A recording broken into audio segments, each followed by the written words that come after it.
Hi there, today I'll be walking you through the 9 steps of the implementation process. And first we're going to start with the risk assessment, which is the heart of the implementation of an ISMS. This is where you actually need to list all of the potential risks or security threats that your company could have. Here, you'll actually mainly need to identify what could go wrong and how likely it is to happen.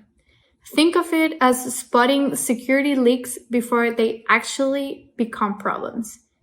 We've also put together a guide on how to conduct risk assessment. If you're interested, you can find the link to it in the video description below. So the second step is to create and document policies. These are actually the rules and guidelines you need to keep for having your company and information secure. It goes from information security policy to cryptography to vendor management to risk management and so on and so forth. This is where you'll spend most of the effort. So make sure to allocate some time and resources to it. If you use an ISO 27001 automation tool like SecFix, the work obviously becomes easier. We will cross-map already all of the controls for you, and we will also make sure that you know exactly which tasks you need to complete to be able to comply with a specific policy. The third step is to implement controls. This includes doing access management, vendor reviews, inventory management, risk management, employee onboarding, vulnerability scans, and more. It's all about putting your policies into action. And then after you've implemented the controls, the next step is actually that you train your team.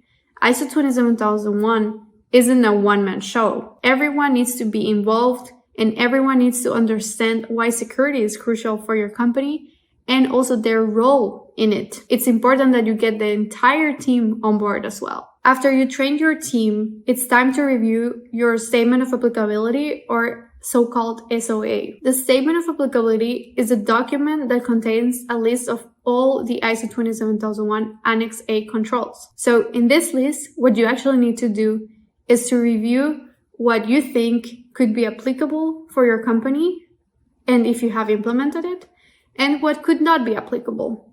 As an example, if you are a 100% remote company and there are controls about physical security, obviously if you don't have an office, then this wouldn't be applicable to you.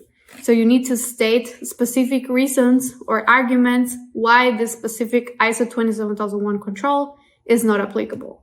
As an example here, you could say, yeah, we're a 100% remote company and we are completely cloud-based.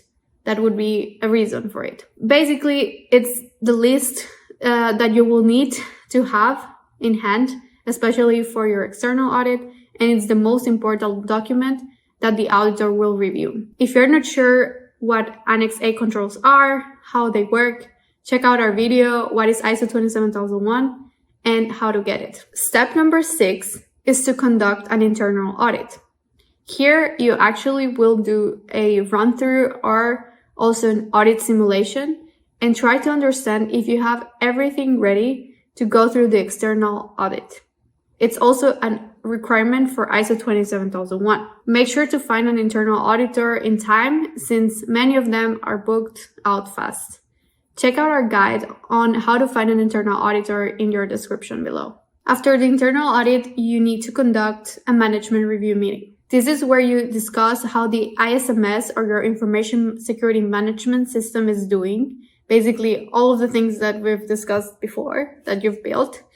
And how do you plan to improve it? You'll also need to create a management review minutes that contains, goals and different objectives that you've planned and defined with your management team, and also show this as evidence during your external audit. The last step is to continuously monitor your ISMS and collect the necessary evidence.